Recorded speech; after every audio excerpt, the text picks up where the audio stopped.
I was right out of school working in trauma ICU. Pull a PRN med, so you give them 5, and then you're supposed to waste the rest of it. And I just put it in my pocket. I'd get there and I'd be like, this patient doesn't need every hour. I could get away with taking a couple. So every time I sold an ounce, I would pocket $400 profit. Born in Tahoe. My parents were around. They were both very attentive and loving, flawed people, as you know, as we all are. but definitely I grew up in a good environment. There were no drugs. They weren't drug users. They didn't have it around me. They drank sometimes, but they didn't have it around me all the time or anything like that. I kind of just started on my own in high school with drugs, as most people do. I was, I think it was the summer before my senior year of high school when I first drank. I was working at the Chevron station, and my friend and I decided we were going to take turns watching the front while we went in the back cooler and drank Smirnoff Ice. Right. That's the first time I drank. Started smoking weed in high school a little bit, and that was about it for high school. When I really started trying drugs, Was it like an issue or just like no, normal? it was just normal. I actually didn't use, I didn't, most kids that I was in high school with were using stuff before I was even. So I was just, and I kind of like didn't want to, but then around senior year of high school, I kind of started drinking a little bit. And then when I smoked weed, I was really interested in it. And I was like, this is cool. And I wanted to keep trying it again and again in different scenarios. I thought it was super interesting. Yeah, Yeah. I moved out after high school. I moved to Santa Barbara.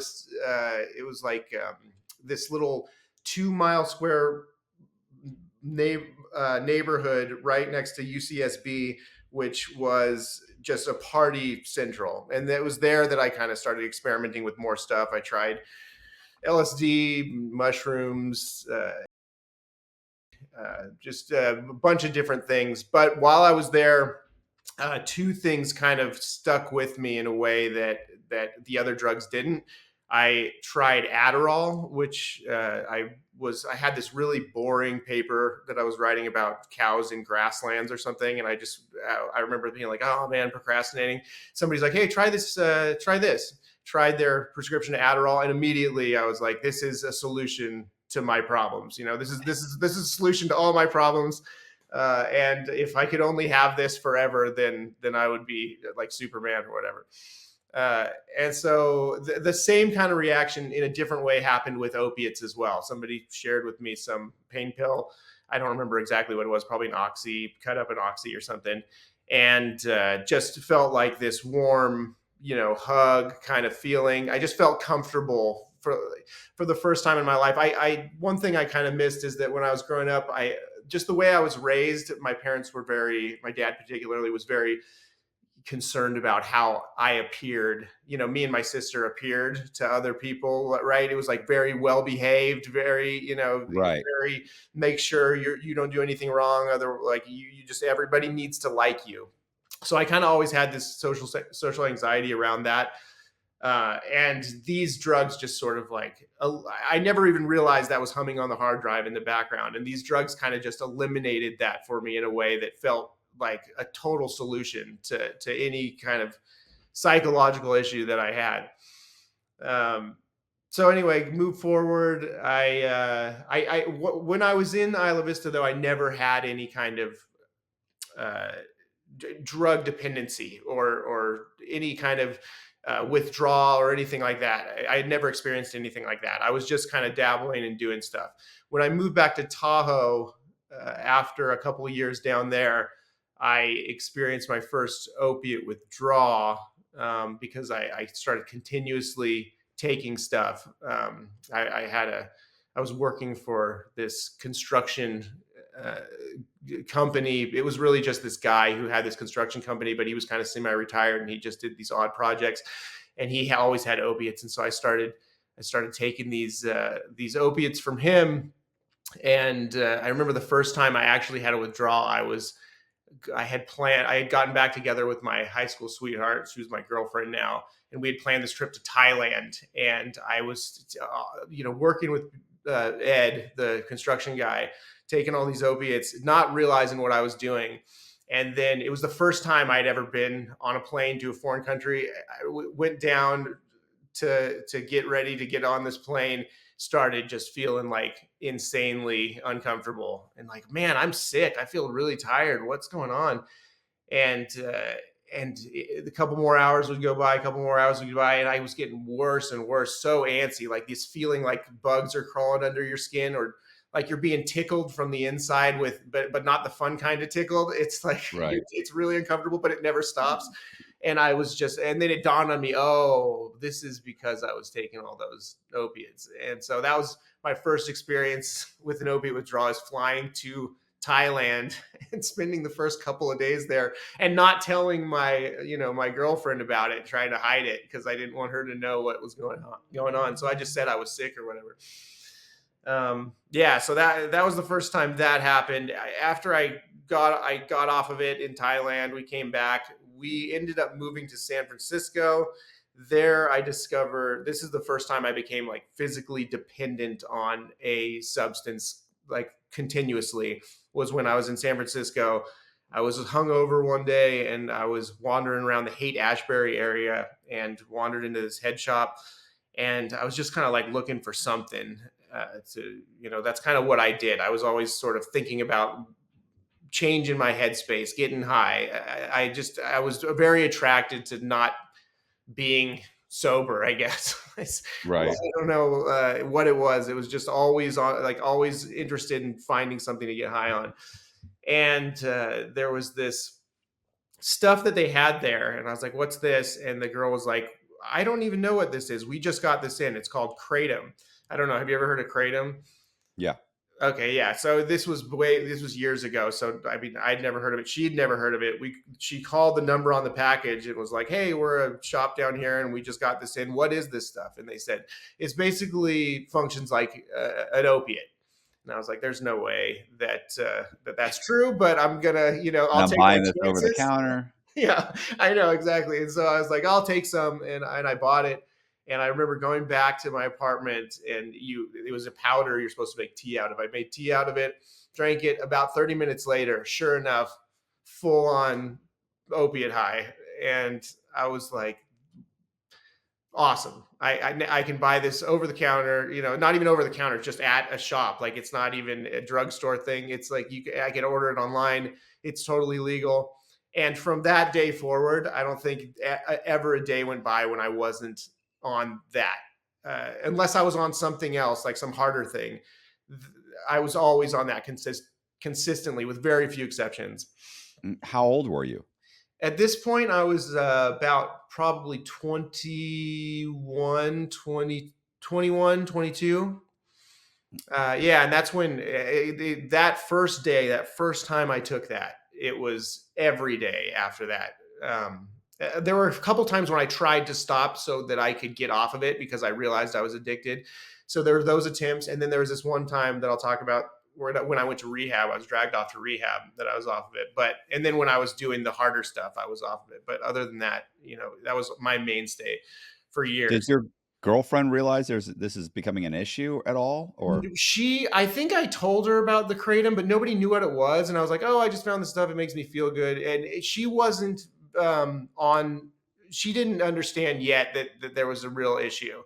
That was kind of a mission of mine. Honestly, I was very dishonest with her about any kind of drug use I was doing. I mean, we would do drugs together. She would like, we'd go out and we'd trip on, or something together, or like have an experience where it was like a one-time thing with some friends or whatever. But she wasn't like a drug person. She would dabble with me. But as far as me having a problem, she had no idea okay. at this Yeah, point. he was just doing it recreationally, and it wasn't an issue. Yeah, it wasn't even like, she wasn't even recreational like the average person is. She didn't go drink much. She didn't do anything like that. But once in a while, if there was like an experience to be had, like, "Oh, we're going to go out and hike up this mountain and take mushrooms or something," she, once in a while kind of thing like that, she would do that. At this point, we're living in San Francisco, and her and I are getting a little more, we're getting serious. We've been together a couple years now, and we're thinking about our future.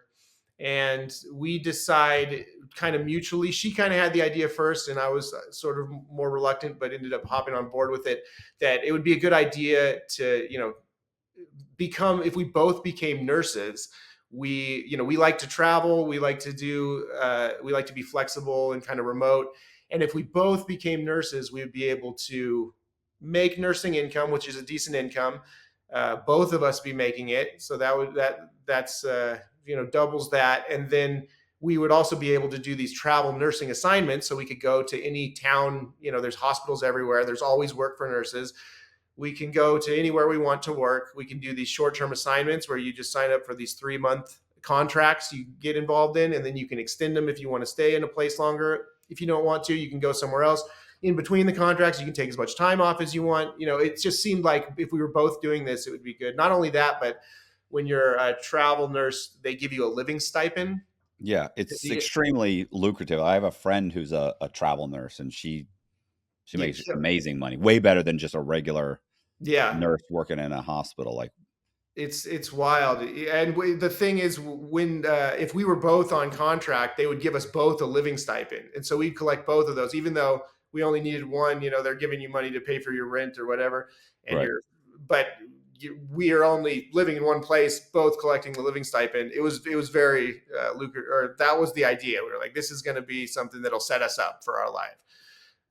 And we were thinking, oh, we'll probably get married at some point. So decided to go to nursing school. In We started prerequisites at in Tahoe at the community college, and there were about 2 years of prerequisites that we did.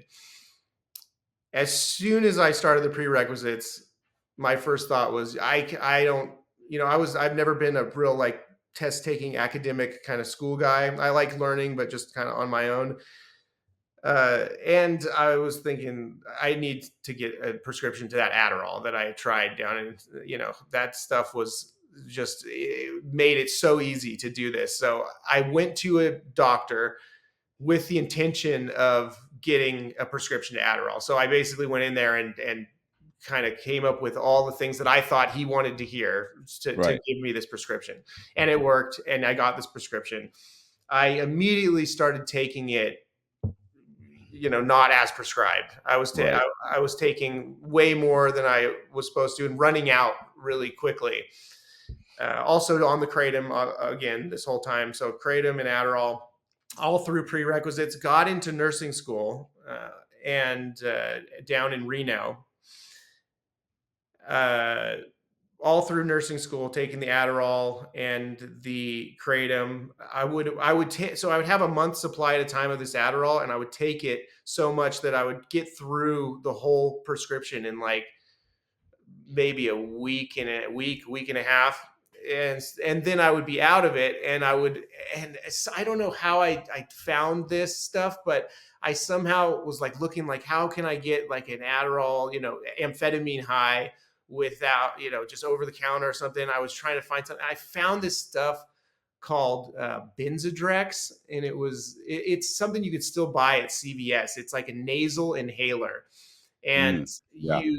it's in this little tube, and you're supposed to just use it, and it has this drug in it called propylhexedrine, I think it is. Inside this little tube, if you break it open, there's this cotton swab, this piece of cotton, and it's soaked in this propylhexedrine. And so if you take that cotton out and put it in some liquid so it can diffuse in the liquid, I and then you drink it, it's the most foul tasting stuff I've ever experienced in my life. It's just talking about it right now, I can taste it in the back of my throat. It's so disgusting. I started taking this, and that kind of gave me this dirty amphetamine high. It was just not good, but like something, and it resembled the Adderall a little bit. Later on, I'd realize it kind of more resembled than Adderall. It was kind of cracky like that. But I would do this in nursing school as well when I'd run out of the Adderall prescription. After nursing school, started working as a nurse, got hired on telemetry initially, a telemetry unit, but because my clinical instructor was also supervisor of the trauma ICU unit, there was a small group of us that just got transferred and hired directly onto trauma ICU. So I was right out of school working in trauma ICU. It wasn't long until, I mean, I think I got comfortable. I probably was working the job for a couple, few months at least. Kind of at first, when you first start working, it's sort of like you're in school again. It's you actually like learn how to be a nurse when you're on the floor, not when you're in school. Yeah, Um, yeah. so I yeah, I think mean, it's most things, right? That's like right. being a Once lawyer you're or doing being a it, doctor. It's vastly different than the stuff they teach you going to be a licensed mortgage broker. Like, I don't use any of this stuff. not really. I don't know. Nobody's ever asked me how long is an FHA roof supposed to last. Like, it doesn't come up. Yeah, I mean, there's so much stuff like that. It's the same. It's same thing. Yeah, so I was working in this trauma ICU unit. A lot of pain meds in the trauma ICU, obviously. I at some point it happened where that you have meds that are these PRN meds, they're called, which means as needed. So you'll have medications that the doctor has ordered that are scheduled for patients, so that they're scheduled to get these. There's also PRN medications, which means that they are prescribed but only to be given as needed, and that's where like the pain meds are. So sometimes you pull a PRN med and you'll give, the vial will be, say, 10 milligrams, and the patient's orders for 5 milligrams. So you give them 5, and then you're supposed to waste the rest of it, which means throw it away. But when you do that, you have to sign off with another nurse, right? So that in the computer, so you could both say, we both witnessed this go in the trash. But, nurses are busy. And at some point, I had the opportunity to, somebody signed off and took off, and I was like, trash or pocket, and I just put it in my pocket. It was morphine the first time I did this.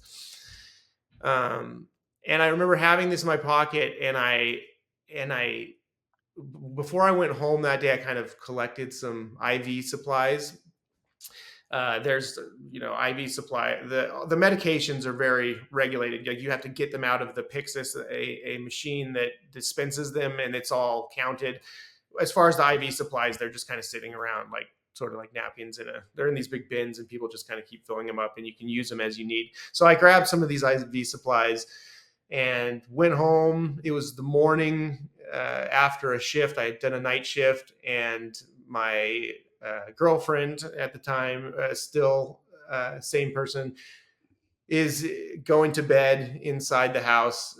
It's like 8 a.m. at this point. And I just start an IV on myself and shoot up this morphine. And just, yeah, like, I'm like right away, like, this is the best. This is the best.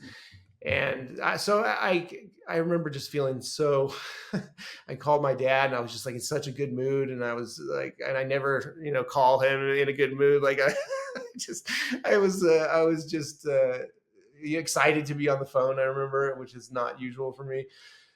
Anyway, this continued, and I kept finding, there were other opportunities to get meds. And I would notice that other nurses were taking meds as well at times. It was obvious sometimes, because the PRN medication, like, it'll be ordered as to be given every hour or every 30 minutes, right? To say 100 micrograms of can be given every hour for this patient if needed. So if you give him it once, you can't give him again for another hour.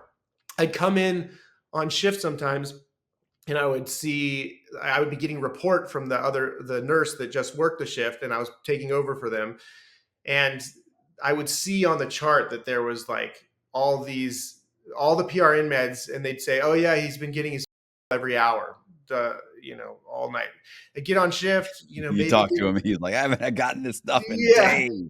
Yeah, so, well, there's that, but a lot of times it was patients that were like on ventilators and stuff, so they weren't like up. But you would assess whether you were going to give them the med based on their vital signs, and whether they were showing these signs of discomfort or whatever it is, depending on the patient. So yeah, I'd get there and I'd be like, this patient doesn't need fentanyl every hour. There's no way. Right. There would be times like that where I'd be like, okay, well, I can get away with taking a couple since the chart looked like just continuously, but I wasn't willing to do that. What the nurse was like, the nurse before me was doing, like sometimes they would get, some people get so desperate when they need opiates that they'll just kind of do the dumbest things to get them. And so all this stuff is charted and documented. And so if anybody ever suspects and looks back, it says, okay, well, on your shift, they're getting this whole time. And then on everybody else's shift, they're not needing it at all. What's the deal here? I was kind of aware of that. And I didn't want to like raise a flag. So, maybe I'd take a couple of, I'd pull it a couple of times for the shift and be like, yeah, he was getting a lot of it, but he seemed to do better now. But I gave it to him a few times. That didn't seem as suspicious to me. So I'd get meds like that. And there were a couple other ways that I could, that I got them. But again, I was taking the Kratom all the time. So these were just kind of like bonuses for me at that point. But my appetite did end up growing. We started traveling around, doing travel nursing assignments. And as my appetite for drugs grew, I started wanting them more, but not willing to set, like I just mentioned with the chart and everything, get to the point where I was making it obvious what was going on. So what I ended up doing was I started going out to the streets and just finding drugs there. And I ended up finding, I think I started going out and getting first because the Adderall thing, again, it was like I was taking it, not as prescribed. My appetite for it was more. I knew was similar to Adderall. So I just wound up going out on the street one night and just walking into wherever I thought was the worst part of town and just looking around and kind of, hey, do you know where I can get some meth? Basically. Right. I mean, it's just, that was it. I was deliberately going to find it on the So street. I didn't know anybody who had it, so I was just going to go find it in the worst places I could find it. why couldn't you just doctor shop and go to another doctor Um, for I so I additional? wasn't getting prescribed any of this stuff. It was just stuff I was getting from the hospital, like from. No, I meant the Adderall. You had said Oh, you. oh, oh, oh. I got another doctor at one point, and I just didn't. I didn't think about it. I think I just wanted to try. It wasn't that I was like desperate to have more Adderall, and I just was like, I need something. It was more just I wanted to try. I had this appetite for drugs and different highs, and at one point way earlier on before this, I remember thinking, if I ever get an opportunity to try meth, I'm going to do it. It just sounds crazy. Everybody says it's some crazy drug. I want to try it. That Right. was just my mentality. And so at this point, I was just like, yeah, I'm going to go find it. I'm living in the Bay Area at this point on a nursing assignment. I'm just going to go find it on the street. And then I have these IV supplies too. So I had, there were like micron filters that I would get from the hospital too, that I'd run the drugs through when I started doing them from the street to like filter them out or whatever. I thought that was going to make it safer. That didn't last long, but I I got meth, and while I was in the Bay Area on this assignment, I also started getting from the street, and I felt like, oh, this is good because I won't have to get it from the hospital. It won't show up on the chart. That was my thinking. I can get it as much as I want if I could just find someone on the street that I could buy it from.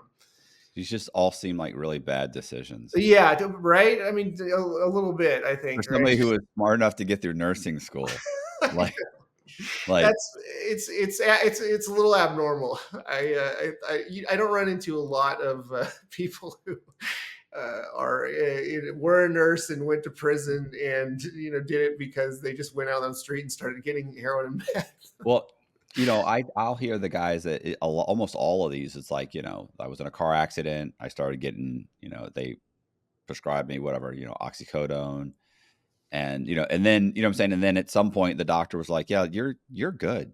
You don't need this anymore. He's like, Right. what? And And then they're they like, stop taking it, and all of a sudden they go and start going to withdrawal.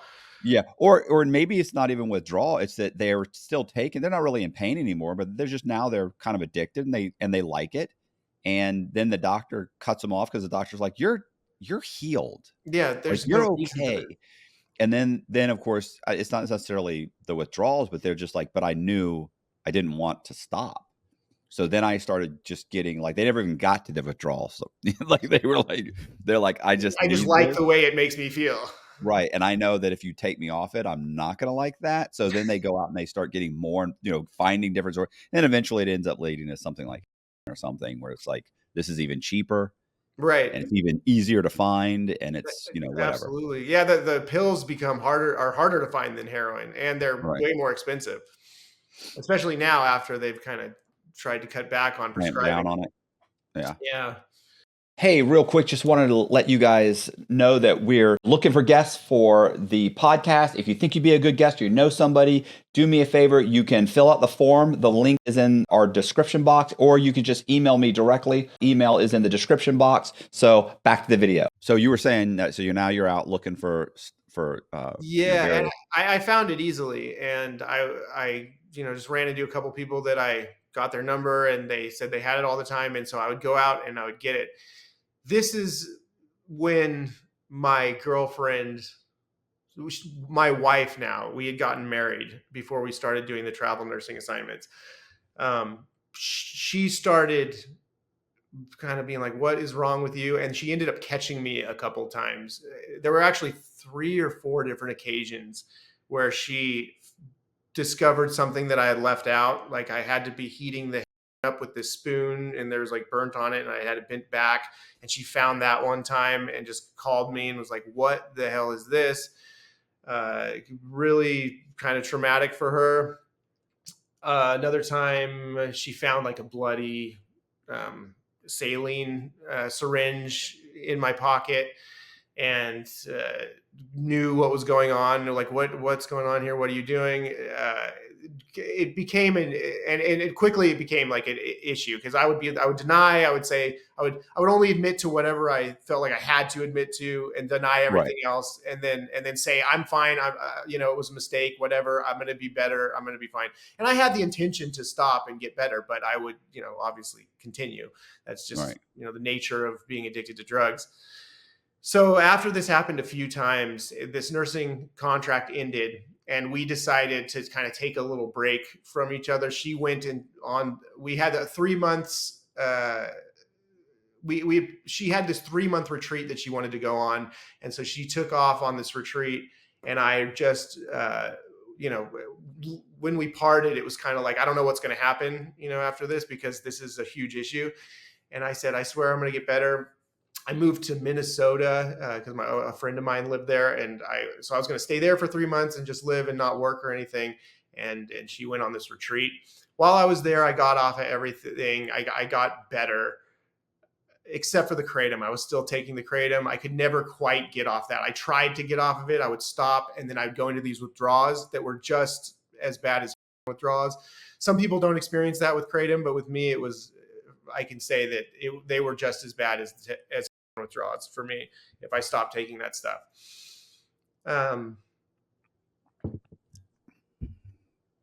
Yeah, so I was there, got off everything except for the kratom. I was still intending to get off the kratom. She got done with the retreat. We moved back to the Bay Area. We were living in San Francisco, started a new travel assignment.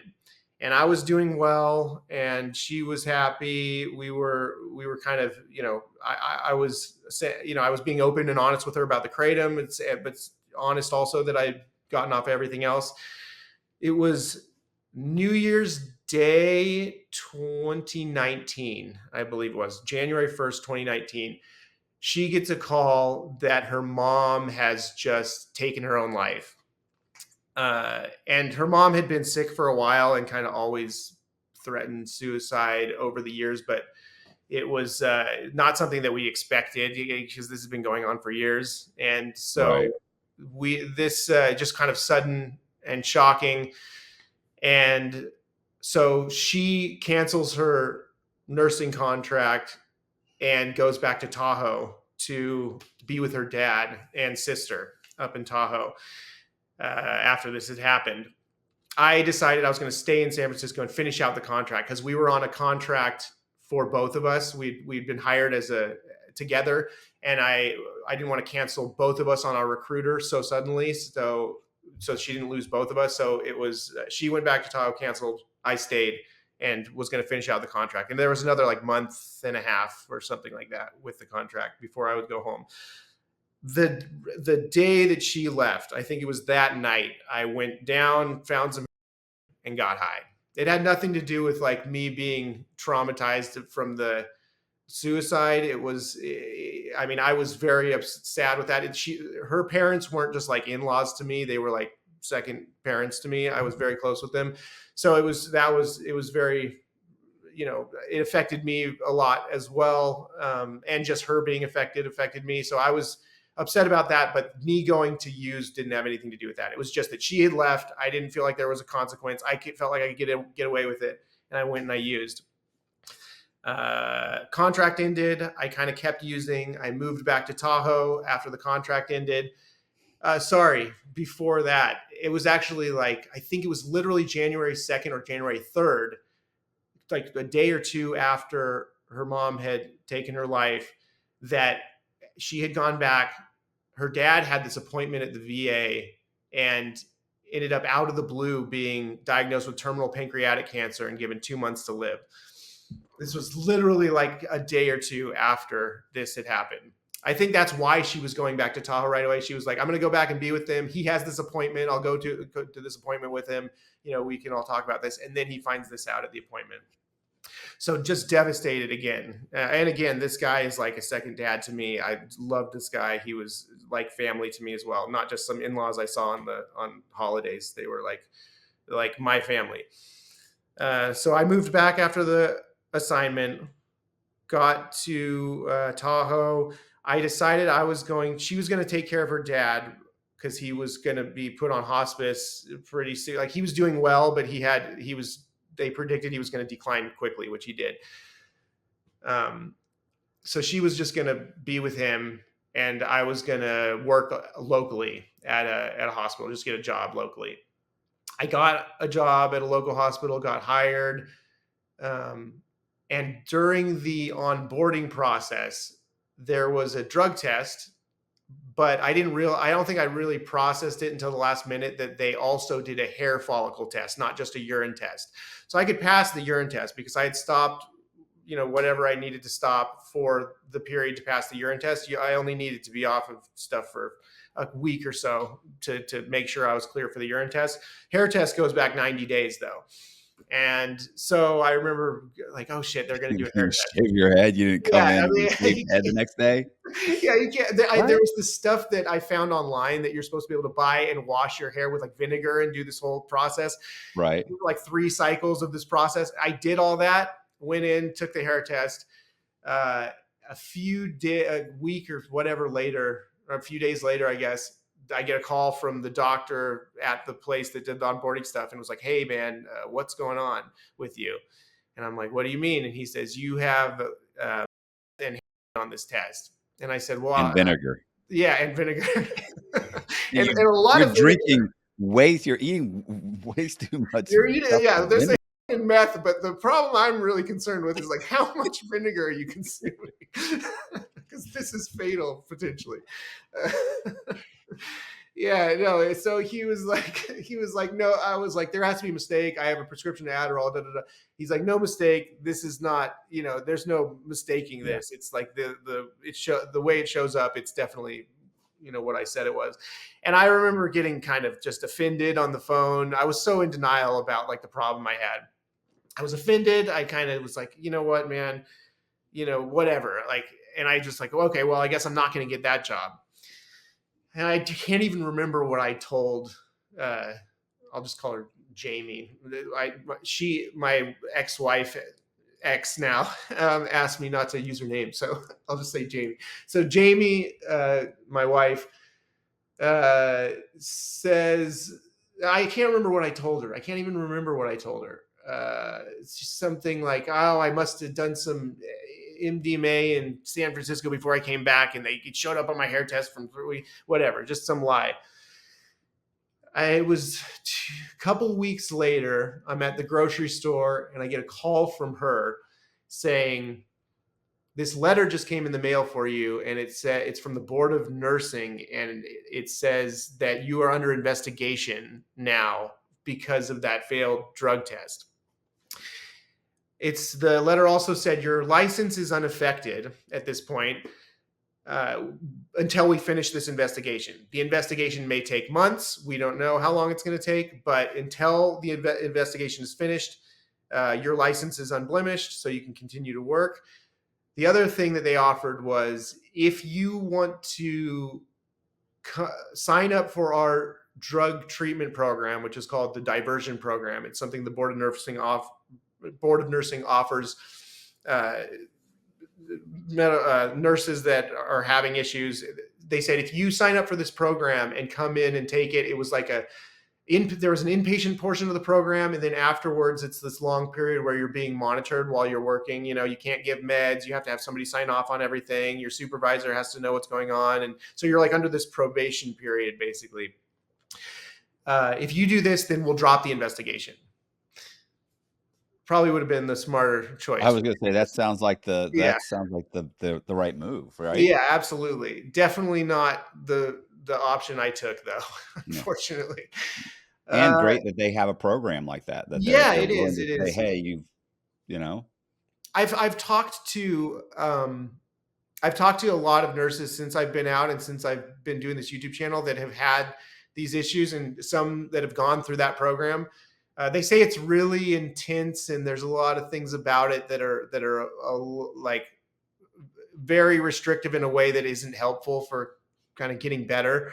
It's very penalizing in a way that makes it hard it makes it hard to get through it, and it's just very trying, especially when you're like trying to get off of drugs and you're fresh in being off of drugs. It's very stressful, but it's very good that they offer something like that. I mean, I think that I've yeah, it's actually it's necessary. There's a lot of there's a lot of Right. drug abuse in the medical community. Um, so yeah, they offered that, and I was again on the phone. I remember just being offended and like, this is ridiculous. I can't believe that this is happening. How dare they? It's not what's their business what I do when I'm not working. Kind of thing. Just absolutely out of my mind with it. So I kind of accepted that, was like, I'm not doing that. I think I retained a lawyer, like a lawyer that worked with the board of nursing. Never ended up doing anything with them, as you'll see. But I decided, okay, I'm going to get a job, another nursing contract for now, since my license has not been blemished yet. There's no ding on it. So I'm going to get another contract. I ended up getting this contract a couple hours out of town. And I put in the contract, this one of the stipulations in the contract was that I would only work Monday, Tuesday, Wednesday, day shift, because you work 3 shifts a week, generally nursing, 3 12s. So Monday, Tuesday, Wednesday are the only days that I could work because I would be commuting. So I was going to go down there, work the 3 shifts, and then come back to Tahoe and then spend time with the family. Got this job. Because it was, everywhere else only did urine tests. The place in Tahoe is the only place that I ever ran into with a hair test. I'm so glad that this all happened in retrospect, but I went down, I got this job, no problem. As soon as I started doing this down there, the only place I knew where to get was in San Francisco, and this place was about halfway between Tahoe and San Francisco. So it's like a 3-hour drive, 3.5-hour drive from Tahoe to San Francisco. This place is that each way. This place that I was working is about halfway in between, near Sacramento.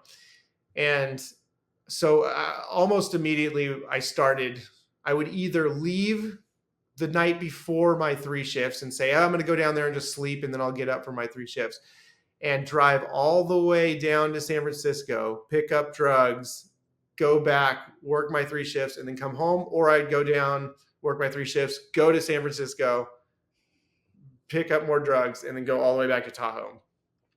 So I mean, the suspicion was kind of growing with Jamie. She was always like, what's taking you so long to get back and forth? But she was pretty preoccupied with her dad at this point. He was getting sicker and he was needing more care. He was on hospice at this point. So I kept doing this, right up until the point where I think I was down there, and I remember I was going and getting more drugs at the time. Instead of coming home, I would have been home in time when he passed. But instead, I was just messing around getting drugs. And so he passed, her dad. And I came home after that had happened, and I had the few days off. I was getting ready to leave for my next 3 shifts after this had happened, after he had passed, and Jamie wanted me to try on a shirt. She was like, "Hey, there's this shirt. Can you try this shirt on?" And I was wearing long sleeves at this point because I had track marks everywhere because I had been shooting up so much. And I was hesitant to take my shirt off. And she's like, immediately like, what's wrong? And this is like a couple of days after her dad died too. And why don't you want to take your shirt off? And I kind of just was like, there's nothing I could do. I took my shirt off. She could just see my arms were just destroyed and just completely broke down. It was like, that was like one of the most horrible moments ever for me of my life, is just like just watching her after losing her parents. And then this, that had happened with, she just discovering this so soon afterwards. It wasn't because I was upset that she found out. I was just like watching her kind of just fall apart was just so horrible. And she was like, you can't go to work. I'm like, I have to go to work. I have to do these 3 shifts. She didn't want me to drive. Now that she knows, she's like, you're going to die. You're going to crash. You're going to overdose. All of a sudden, because she knows now. So now all these things are on her mind. I end up taking off, going to work for the 3 shifts. I could probably get more drugs at some point. I'm coming home after the 3 shifts, and I'm thinking like, oh man, this is going to be bad. I don't know what I'm coming back to at this point. Get home. I was supposed to come home right after my last shift. And so should have been home by, like 11 PM. I was messing around and doing drugs and stuff. Didn't get home until the sun was coming up. It was like 6 AM or something like that. And I pull up to the house, and her car is not in the driveway, but my friend Joel's car is in the driveway. So I'm thinking, fuck, intervention. And I pull around the corner. I do more drugs. I'm thinking maybe I'm not even going to go in there. Finally kind of talk myself into go up, Joel opens the door. He's like, hey man, come on in. And I'm like, who is here right now? And he's like, it's just me. So he was just there alone. He had my friend Conrad on the phone, and they're like, dude, you're going to rehab. And I'm like, no way. I'm in the middle of a nursing contract. We just canceled a contract on my recruiter, just all this stuff. Like, I was like, there's no way I'm going. It's crazy. Like, yeah, Joel had been there since the night before. He is a musician. He plays music in this awesome band that he has. And he was playing a gig all night, and then came to the house to wait for me to take me to rehab, and then stayed up all night waiting for me. It's 6 AM.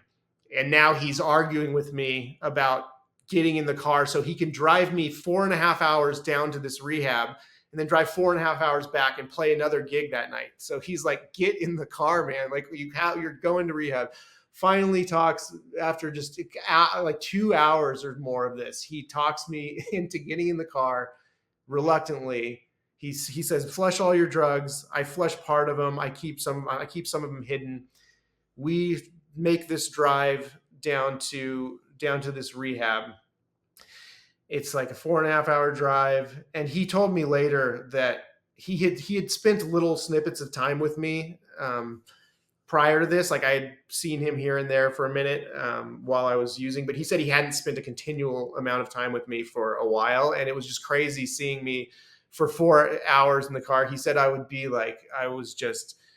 I'd be cool talking to him about music, and then I'd just be absolutely just belligerently mad and just completely like angry about everything that was happening.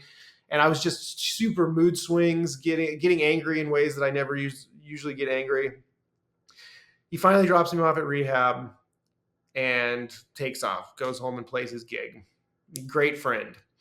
So I spent 3 months in this inpatient rehab It's a 90-day inpatient rehab. I was there for a little over 90 days, I think, and get off of everything.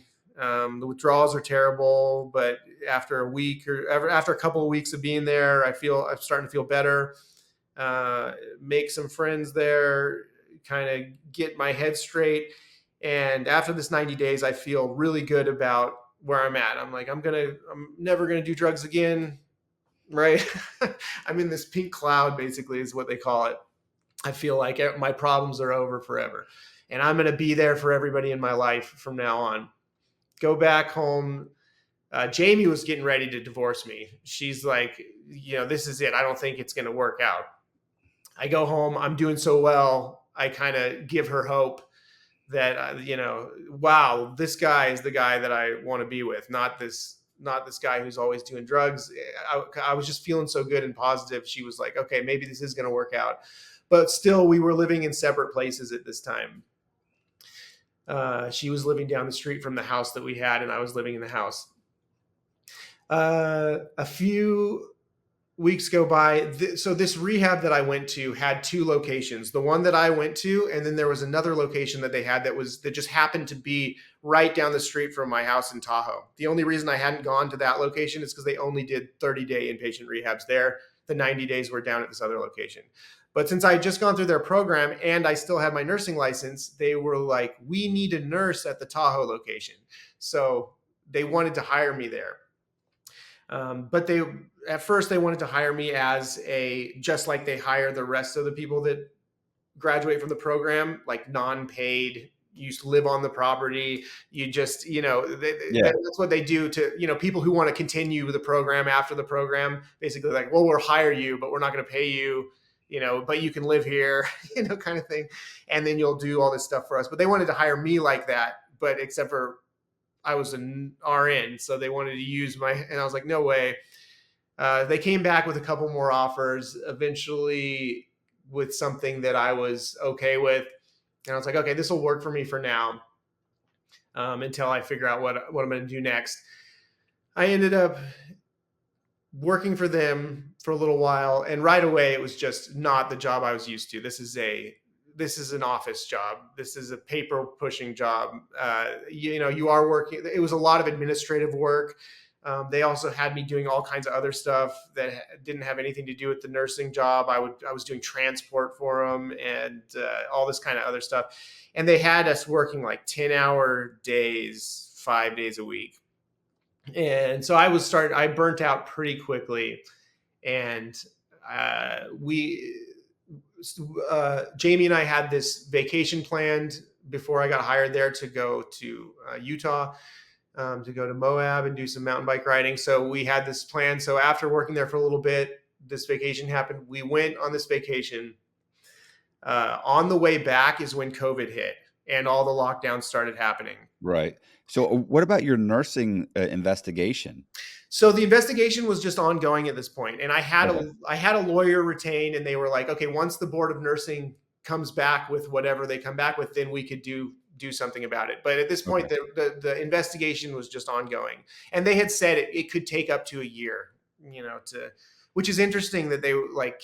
I always found it interesting afterwards thinking about it that they would catch somebody doing something and then be like, okay, but you're good for months and months and months. While we investigate this, when potentially something could be going on. That was always interesting to me. But so this was just an ongoing thing. And it was just a waiting game at that point. Let's see. Yeah, we're on the way back from this. Mountain bikes. Yeah, the mountain bikes. On the way back from this thing, COVID happens. We get locked down. I get home. Because I was traveling, they're like, you can't come in for 14 days or whatever it was to work at the rehab. Right. So you're on lockdown because you were traveling. And so I'm on lockdown in my house alone for 14 days with 14 days off. And I end up deciding to go get some drugs and I relapse. I relapse on and meth probably. I was like, and it's always, every time you do it, it's always, I'm just going to do it one time, just this one time, and I'll be good. Nobody will know. That's how it always is. Obviously, that's not how it worked out. I started using again. I started going down to Reno to get drugs this time because it was so much closer. I yeah, I found somebody in Reno that I was buying from, so I'd go down there after work. I started working at the rehab again after the lockdown was over, but now I'm using, and I ended up getting a random drug test because everybody gets randomly drug tested there, and I came up positive, and they said, hey, this is an issue. We can't have you keep working, but we want you to keep working here. If you just go down and you can do a little bit more time in the inpatient rehab at the other location, do another program, 30 or 90 days or whatever they wanted me to do, and then come back and you can keep working here and you can keep your job. And this should have been a good idea for me because it looked good that I was working as a nurse still when this investigation was going on. But I was like, I'm over it. I don't want to do this anymore. I just had kind of, I didn't like working there. They were great people and it was a great place to go to rehab, but just the job was not for me. And I didn't like it, and I had already relapsed, and I was just kind of in a downward spiral. And I just said, you know what? No, sorry, I quit. I'm done. I'm out of here. I Shortly after that, Jamie found out that I was using again, and she was like, "That's it. It's over. I'm sorry. We can't do this." And I was, understood. I was like, absolutely, I understand. Ended up moving out of our house and moving in with my dad. He lived down the street. And so all I had really when I moved out, I kind of just left her with everything. I just felt so bad about everything I'd put her through and everything she'd gone through. I was just like, all I took was there was like the cash or the money in my bank account, and I had a car, and I just took that and moved in with my dad. I just had a few $1,000s, I think. So I was living with my dad, hating it, going down to Reno to get more and more drugs. I ended up finding someone in Tahoe actually who sold it sometimes too, but it was very inconsistent. There was the people I was running into. It was, you never knew if they had it, and if they did have it, you never knew what it was. If it was what the quality was, it was all very, very Sketchy. volatile and sketchy, right? Like there was no guarantee that you were even getting anything that was any good. Like it's dangerous too, right? You don't know what you're getting. You don't know what you're putting into your veins. So it was sketchy, and it was inconsistent, and I was spending a lot of time away from the house just doing that. I ended up getting this camper van that it was like this 1996 Dodge Ram Pleasure Way camper van. It had a toilet and a shower in it. It was in a bed, refrigerator, sink, kitchen, all this stuff. And so I just moved into that because I was like, I got to get out of my dad's house. And so he was very hospitable, but I was using drugs and I just didn't want to be around anymore. And so I got into this camper van and just started running around doing these sketchy drugs. At a certain point, I was getting sick of, I was getting sick of like running around and spending all of my time just buying, like trying to find drugs and then finding enough to, get high on, and then being on this hunt again. I was spending all my time doing this.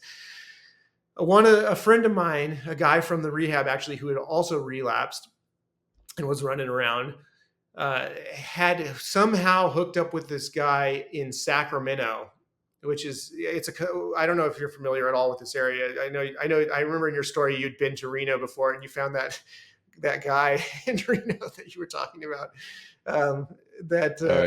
Yeah. Gary Sullivan. Yeah, Gary Sullivan. That's the guy. So anyway, yeah. So Reno and Sac are like 2 hours away from each other.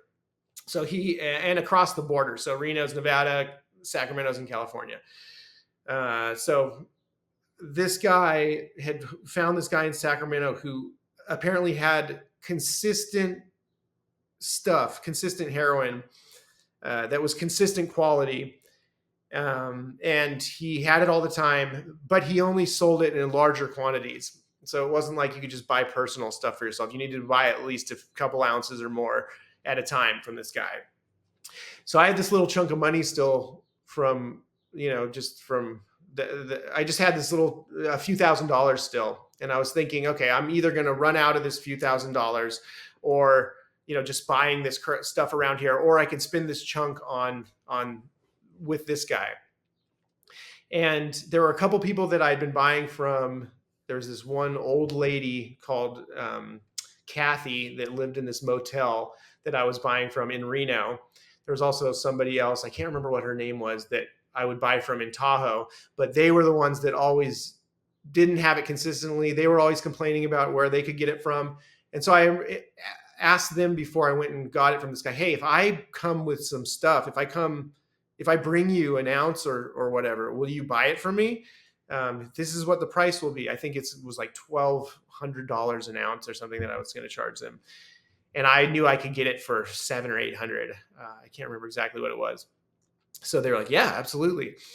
So I went to Sacramento, got hooked up with this guy in Sac, and started getting his stuff and buying a few ounces at a time. The first time, I bought like a couple ounces, I think. And then would supply Kathy and the girl in Tahoe. And they started having this consistent stuff. So they started getting a lot of people coming to them more consistently as well, because the word kind of got out on the street that they had a good supply that kind of was always around.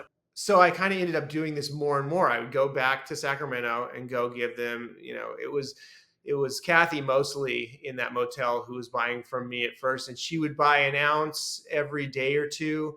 Then it turned into like 2 ounces every couple of days. And so then I kept supplying her with this stuff and going to Tahoe to supply that person. And then there were just a few other people people I knew that wanted it, that I would sell to them as well. So I was kind of in the sweet spot where I was just going back and forth and making pretty good money, just selling to these few people. But the thing was, I was running around a lot. I was just driving from Sac to Reno to Tahoe to Truckee to Sac to Reno to Tahoe, doing this loop all the time. And I was getting, now that I had all these drugs, I was using them a lot more, and I was just really getting strung out. I was getting out of it. Yeah, what I was thinking when you were talking about it, I had met a guy in prison, and I forget his name. Super funny guy. Actually came back left prison and then came back. He was a nurse. Okay. And he and his girlfriend, which I think he'd met there maybe. Anyway, they started using, and then they ended up making,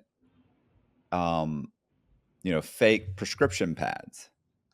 And then they would write it out, and then you could call the doctor, like they registered a doctor, or they changed a doctor's name or something, or his phone number. So the pharmacy could actually call, and they would verify it if they did call. Like they had a whole setup. And so they were just, writing scripts to different people and having them go in the pharmacies and just getting the prescription, and they were just selling and selling. And they did this for, I don't know how long, if it was 6 months or if it was 18 or 2 years, I don't know, but eventually they got caught. Wait, And do you know when this was? Like, was this quite a while ago? Probably 10. Well, no, this is more like 15 years ago. Okay, yeah. But I think I know he was a registered nurse. I don't know if she was. I feel like she was. Wow. But I know he was. Anyway, he ended up getting like 5 or 6 years. And I remember when he left prison, like he was all good and what a crazy time. And, thank God I got caught. I was, so horrible. And what was I doing?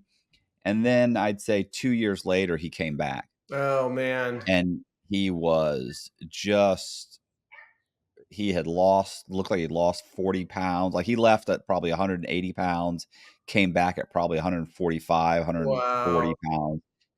Just like a skeleton, because he was probably 5'8", 5'9",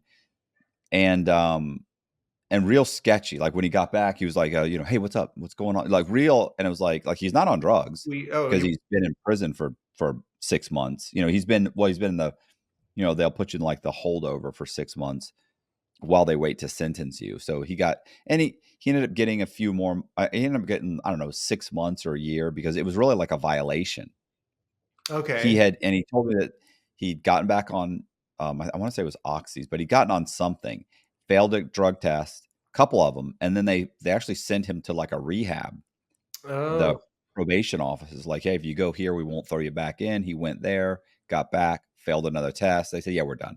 yeah. Gave him like a year, threw him back in for 6 months or a year, and then he was there for a few months before they put him for halfway house. He went right back to he went to a halfway house, and then I never heard from him again. But I remember they had like 10 or 15 guys working for them, because they were just able to get the prescriptions over and over and over. I mean, they're as fast as they could write them out and get people to Wow. cash them. They had people just cash them, sorry, fill them. They were Yeah. just getting, you go in, fill it, hand it to me, we'll give you $200, because they know they've got $6,000 or $7,000 worth of medication they can sell. And they're doing that. They're like, every guy was good once a month. We got how many guys? Then, of course, he's like, then we're giving them to these guys, are buying them, and they're reselling them. Dang. But super sophisticated, that only you could do if you knew how the inside worked. Of course, Yeah. eventually somebody gets busted and it all comes crumbling Yeah. down. I think it would be hard to do that today. They just the Probably. way it is now, but that's that's that's crazy.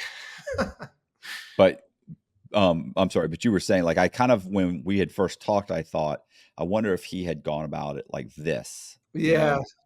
No, yeah, it was just for me. It was like it was just it was always about using for me first. It wasn't about making a bunch of money. And at the time I Well, was oh, making. they were definitely using. Yeah, but I I mean I mean, they were, they had like a whole operation going on. right. I mean, I didn't really have like an operation going on. I was basically just selling to these few people and getting it from this guy, selling it to these few people. But I was making pretty good money. I mean, I would every time I sold an ounce, I would pocket $400 profit. And I was selling a couple ounces every couple days. So, I was making money. I don't know where it all went, or like, cause I was just using, and I think I ended up using more of my supply than I, you know, I was just getting high on my supply, and it didn't work out, as it doesn't when you do that. And so I don't know how I didn't end up with a bunch of money or whatever, but by the end I was just using and barely getting by with it. Um, but yeah, I was doing this and I was running around. I was getting and I was using so much now that I was kind of getting to where I was just out of it. I actually there's this time when I was driving from North Shore to South Shore in Lake Tahoe. Somebody wanted drugs in South Shore, and it was in the middle of the night, and I was just tired and out of it. But I was high, so I thought I could drive, and was just so. I was just driving and kind of like nodding off at the wheel. And this is a road that's like windy in the mountains, with drop offs and stuff. It's not a good place there. I mean, there's some houses here and there, but I was driving and I remember I was just kind of like, ugh, trying to stay awake. And then the next thing I knew, I'm waking up to the car just going, go, go, go, go, go, go, go, go, go, go, go, go. And and it finally it stops. And I'm sitting there and I'm like this, like sideways. And I'm looking around. It's the middle of the night. I have no idea where I am. It's just darkness. I don't know if like that's a cliff right there. That I'm just leaning on this cliff on the rocks. There's rocks around me.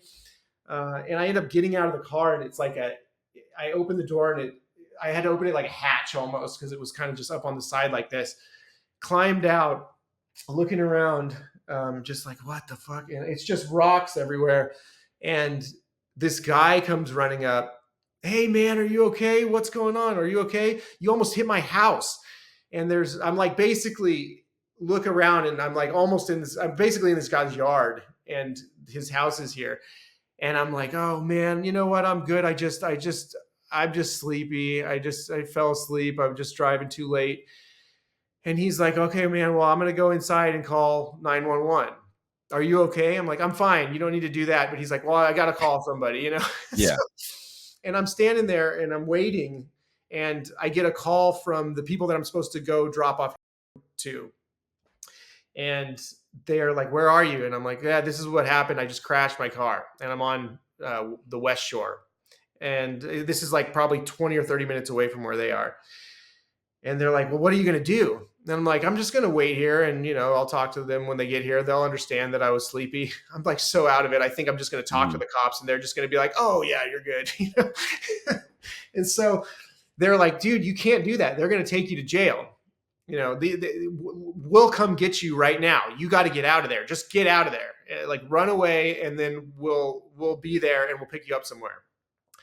And I'm like, okay. I mean, obviously they needed their heroin, so they were really eager to help out. Yeah.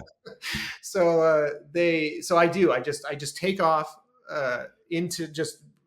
There was like some streets behind the main road that I was driving on. Start walking around. It's pitch black. I'm just looking at my GPS, like walking through the forest, trying to, there's barely any service. I find a spot on the road. Like 20, 30 minutes later, they are like, I meet them, hop in the back seat of their car, and they're turning around to drive back. And as we're driving back, there's a cop that stops them in the road. Hey, wait, slow down. And they've got a tow truck there, and and the tow truck's like trying to get up onto this ledge. And what I had done is I just driven off onto this rock wall, and I'd gone so far up this rock wall. It was just almost it was like a big rock wall, and then the neighborhood up here, or just a couple houses up here, and these real nice, expensive houses on the West Shore. And I had gone all the way up this rock wall, almost into this guy's house. And so they're like pulling this thing down, and the two that are driving that came and picked me up are like, what the fuck? And I'm like, and I'm just in the back seat, and they're just like, hey, have you seen anybody walking around here? And they're like, no, we haven't. They're like, yeah, because there's nobody in the car, but we're trying to find whoever drove this car. The guys up there said that he was just here, like not too long ago. And they're like, yeah, no, we don't know, man. And so they just let us go by. Anyway, that was crazy. After that, I kind of got I decided I wanted to stop like driving around so much. I had been driving my little Not car, not not stop using drugs. not It was stop the using driving drugs. No, around that was the issue. I'm gonna make a better driving schedule, not Right. stop using drugs. Yeah, I don't know if I mentioned I wasn't in my van. It was my smaller car that I had. I had the smaller car in the van. So now I just have the van. This car is basically totaled, uh, and so I'm driving around in this van now all the time.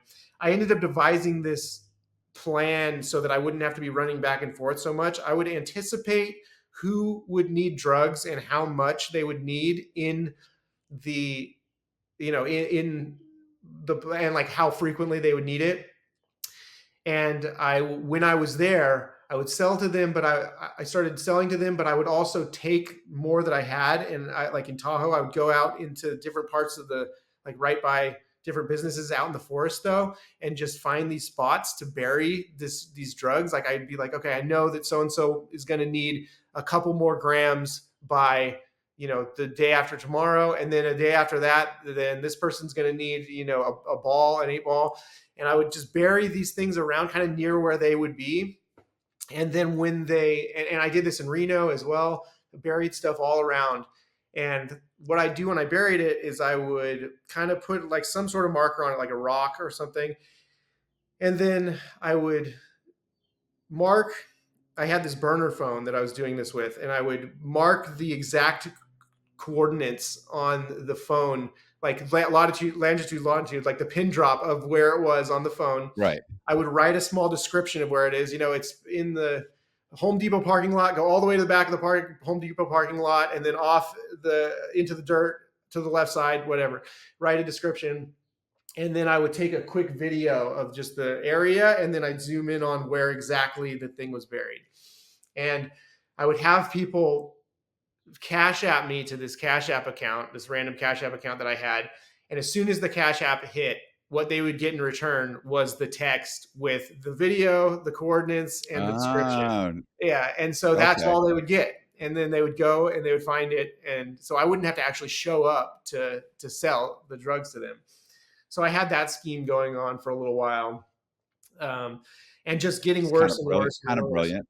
Yeah, it actually was good. And the thing is, I was like, okay, if somebody, my deal was if somebody claimed they couldn't find it, right, and then I went back later and I couldn't find it either, meaning they like took it and then said they didn't find it because Right. these were in places where nobody's going to accidentally find it.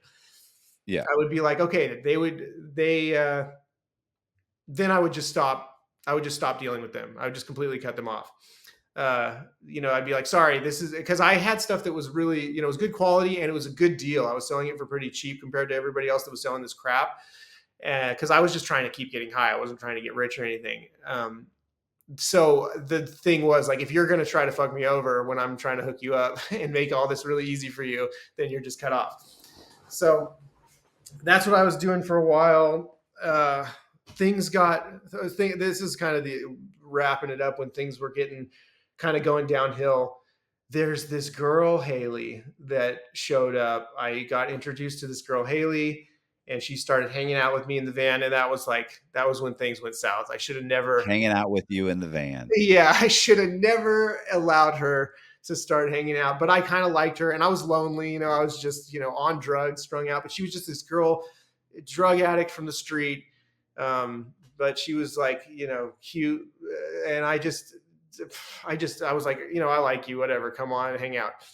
The problem with Haley was that she was, from the streets of Reno. And so while before I was kind of just selling to these select people, Haley comes around and she's got all these friends that she's known from the streets forever. So all these kind of shady characters start showing up and hanging out and coming around and wanting to buy. And so now I'm selling to like all of these different people instead of, and I should have been like, no, fuck no. Like I have my thing here going on. I know what I'm doing. I don't need to sell to anybody else. Keep these weirdos away. But I was just, I liked her and I was like, oh, they're her friends, whatever. I was so stupid and so strung out and just started having all these people come around and all these different people started buying. There was, and one of those people would end up, getting caught and then telling on me. Right before that happened, Haley had this guy come in the van. I remember I was in the van and I was counting money because I was just about to go back to Sacramento and buy more. And I had like 6 or 7 grand that I was like counting out in the van. And she like bursts in with this friend of hers that's like wants to buy some. And I'm like, fuck, so I take all the money, I put it in this backpack, but he saw me put it in the backpack. And he comes in and we talk and he's nice and whatever, he's like hanging out for a second. And then he's like, can I just get a gram or something? I was like, yeah, you can just have it. I remember I just gave it to him for free. And then Haley was like wanting me to take her to Walmart or something. And he was like, I'll take you to Walmart, whatever. And she was like, okay, cool. I was like, yeah, go with him. And so they left. And then it was like 5 minutes later, knock at the van door. I open it and it's him and some other girl that I've never seen before, just standing there. I'm like, what's up, man? And then he pulls out this gun and like pushes me back into the van and like hops in the van. This other girl hops in the van behind her. And he's pointing this gun at me and I'm just like, whoa, man, come on, hold on. He's like, give me the backpack. And the backpack's back here on the bed. I'm like, dude, I'm not giving you the backpack. Just chill out. And he's like coming at me with this gun and he like hit me with it. And somehow that girl got behind me, got the backpack. I'm going to grab it from her because she's got it in her hand. I'm trying to pull it back. The gun goes off and I let go and they run out. I'm not a gun guy. I don't know guns or anything. I'm like very gun naive. For some reason, in my head, in my drug-addled head, my first thought is it's a fake gun because it just went pop. It was like a little pop. It sounded like Right. To me, it sounded like a fake gun. I was like, it was a fake gun. So I get up and I'm like barefoot and I just run out of this van chasing after them. And they're running and I have no shoes on and I'm just running after them through this Motel 6 parking lot. And They are approaching their car, and Haley is in the back seat, opening the Mm. door, getting out, going like, "What's going on?" And like, what's happening? As they're running towards the car, and I'm chasing after them. They hop in the car, and and Haley got out of the car. She's like, "What's happening?" And they peel off, and I'm like, "Haley, they just robbed me with a fake gun." I'm so mad. I run back to the van and I'm gonna follow them, but they're like gone already because my van was like parked on the other side. There's like no way I was gonna find them, and I was so angry with her. I remember I was like, "You got to get out of here!" Like I was convinced at that point that she was in on it or something, Right. and I found out. I mean, it turned out later that I really don't think. I mean, she wasn't. She was too. She wasn't. She wasn't. But like I was certain at that point that she was, and I was like, "You have to get out of here." I like kicked her out, and but she ended up coming back later. But anyway, and then she like I kind of just I kept an eye on her, and I don't know, I was so stupid. I should have just gotten rid of her completely at that point. But but yeah, the gun was real though. By the way, there was a hole in my, a bullet hole, and the bullet in my through my cabinet door and through the cushion in the back. But Yeah, I thought you were gonna say he shot the ended up shooting the girl by accident or oh something. I was yeah, like, no. "Oh my god, this is about to go bad." Yeah, no, he just yeah, but yeah, that was just this is the kind of there's a lot of crazy things that happened like this, like just random stuff, but that I mean I can't really even put together in a sensical order in the story. It was just chaos, and this was all going on for probably from the time I left Tahoe in that van and started running around in Reno and then buying drugs and doing this whole period of time until I got arrested was probably about a year and a half, maybe a year and a half. So there was a lot of crazy stuff that happened in that time. But so after having been robbed of this money, I remember calling my guy in SAC and being like, "Hey, I just got robbed. I was going to come down and buy this stuff." And he was like, "You can just come get it anyway, but I'll just give you less." At this point, I was getting like up to like 15 ounces, like a pound at a time from him. And so he was like, "I'll just give you less, and then you can sell it, and then get more later, right? But I'll front it to you, basically." And so I was like, "Okay." So he ended up giving. So we went down there, and this was so lucky. I ended up getting like 7 ounces from him at this time instead of the 15 that I normally got. Right around this time, one of those people that Haley had kind of brought into the van that I had been talking or that I had been selling to now had gotten pulled over by the cops and said they were going to take her to jail or whatever. And she said, they convinced her to, "Where are you getting it from?" Basically, "If you help us out, then we'll let you go," or whatever. I don't know what the deal was to this day still, but so she had, and she was in touch with me now. Like, we had gotten on talking terms. She was buying from me, so we were texting all the time. And so when I'm coming back from Sacramento to Reno with the 7 ounces, and I had a few ounces as well that I had gotten from him. I had Haley was in the van, and this other girl was in the van. This other girl, Stevie, we're in the van. We're heading back, and this girl Ashley is texting me like, "Hey, where are you? Where are you?" Basically saying, "I want to get high." I'm like, "Okay, we're here. We're here. We're here. We're here." I'm basically telling her exactly where I am on the Right. way back and updating her, right? She's obviously telling them where I am.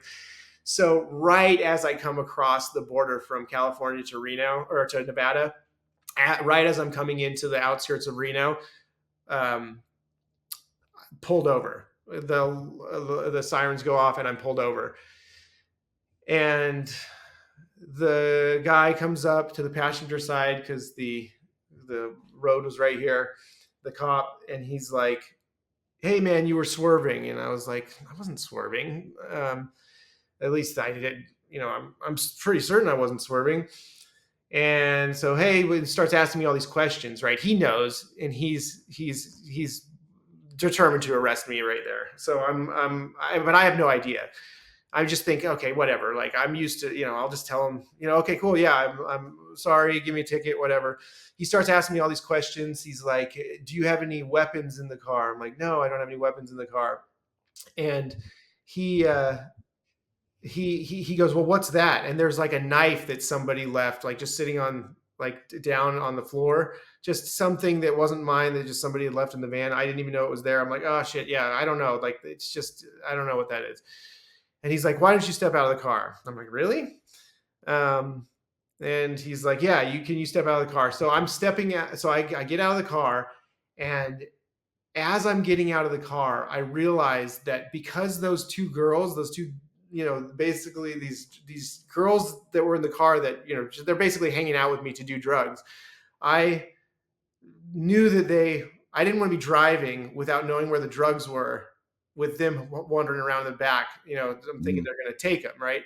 So as I'm getting out of the van, I realize all these drugs are in my pocket right now. This 7 ounces of heroin, at least. I think the meth was still in the car, but the is in my pocket. I'm like, fuck. And so the guy, keeps asking me questions. He ends up searching me. I'm like, I remember saying, he was like, I'm going to pat you down. And I'm like, I don't consent to be searched. I just started saying, I don't consent to be searched. And he's like, well, I'm going to do it anyway, kind of thing. Pats me down, finds it. And he just immediately, I remember when he pulled it out of my pocket, he was like, ooh, that's a drug trafficking violation right there. The amount of it was for, he recognized immediately that it would be enough to get me on trafficking. And I'm so glad that it wasn't the whole pound, because that would have been another level up. The other thing Right. was, there was this, some other friend of mine always had this gun that was unregistered to him, but he like had it sometimes, and he would bring it in the van, and he always kind of left it in my van. It just happened, so happened to be that that gun wasn't in the van at the time of this arrest. It was all usually in there, but it wasn't at the time, which is crazy, because if they would have gotten me with that pound and with the unregistered weapon, I think I would have been in a lot worse shape than I am now. We wouldn't be talking right now. Yeah, we wouldn't be talking right now. So they arrest me, and they basically, let's see, take me to jail. I don't have a clue what's going to happen. I've never been arrested before, never even spent a night in jail before. And I don't have a clue what's going to happen, how long I'm going to be there, but my main concern is that I'm about to be withdrawing really bad. So I did, and it sucked. It was horrible. In intake, I was with other people that were withdrawing. There's this guy who just kept projectile vomiting all night, like getting up projectile vomiting while I'm there, just like sweating. And I mean, it's just the most uncomfortable withdrawal, and it was a withdrawal too. It's like the most uncomfortable thing ever. It's everything squirming. It's like the worst flu you've ever had times 1,000. It's like but the worst part is just the psychological part. It's like there's this crazy confusion and depression, and just it's a mess.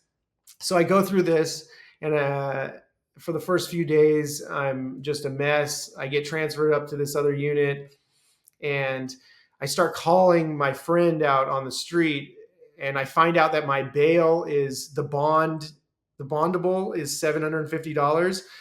And so I'm like, you have to come up with this $750. You have to do it. After about 7 days, I think I was in there 7 days, still feeling like trash.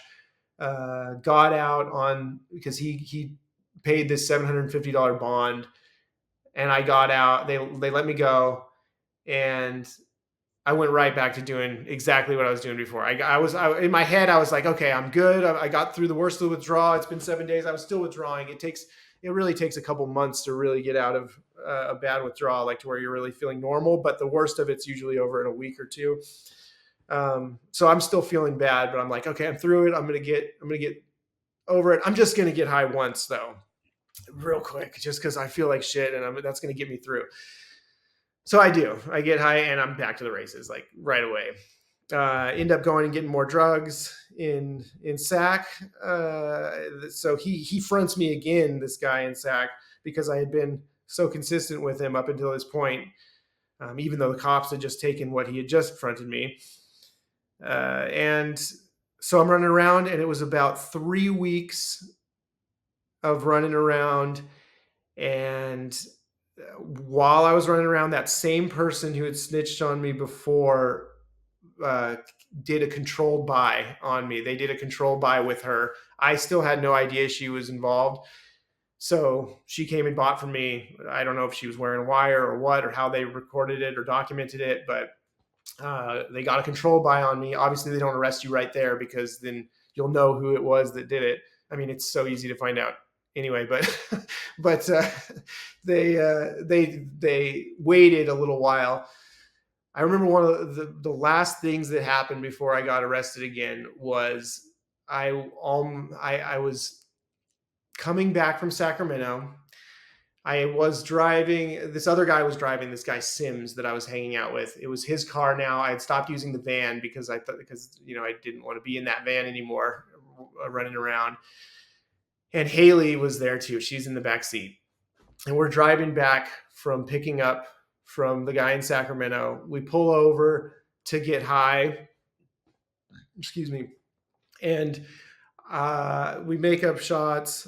And I remember doing this shot, and like the last thing I remember was thinking, "Oh, that was a good one." The next thing that I know, I'm like it's quiet, and I'm in this dark like tunnel, and way at the end of the tunnel, there's like this. It almost looks like a screen, like a TV screen. This is just how I remember it. And it's slowly coming towards me, moving closer and closer to my face. And as it's coming closer, I can kind of make out what it is, and it's a road. And then I realize, okay, I'm in the car, and we're driving down the road until it comes back. And as it like comes back, like all this sound comes back to and it's like and all this feeling comes back, and I feel like death. I feel worse than I've ever felt in my life, and I just come out of this like, what is going on? And I'm in the passenger seat. I was the last thing I'd remembered, I was in the driver's seat sitting in this parking lot. Now I'm in the passenger seat, and we're speeding down the highway, and Haley's in the back seat with her hands around my neck crying. And Sims, the guy that's driving, he's like white as a ghost looking at me like, what had happened was I'd done that shot, and I'd been like, oh, this is a good one. And then I just fell out completely. I'd never overdosed before at this point. Completely fell out, and they start freaking out. I'm not breathing. I'm turning blue. Sims is looking for Narcan. You know what that is? Yeah. Yeah. So Narcan, he has some Narcan in the car, like a nasal one that you can just put in the nose. So he's searching for that. Haley calls 911. And it's like, we need you here right now. This guy's dying, ODing. Sims finds the Narcan, gets it up my nose, and I kind of go, ugh, and like start to like show signs of life. Now they realize, okay, the ambulance is coming, probably the cops are coming, and we've got a bunch of in the car. We got to get out of here. He's alive. So they picked me up and dragged me to the passenger seat, put me in, and pulled out, and like just took off down the highway. And so that's where I woke up. And I remember just feeling worse than I've ever felt. It was like agony. Like I could barely stand just being awake, being alive. Like I was like, this is horrible. And one of the other things that happened was that when you're on opiates, it kind of like makes you constipated.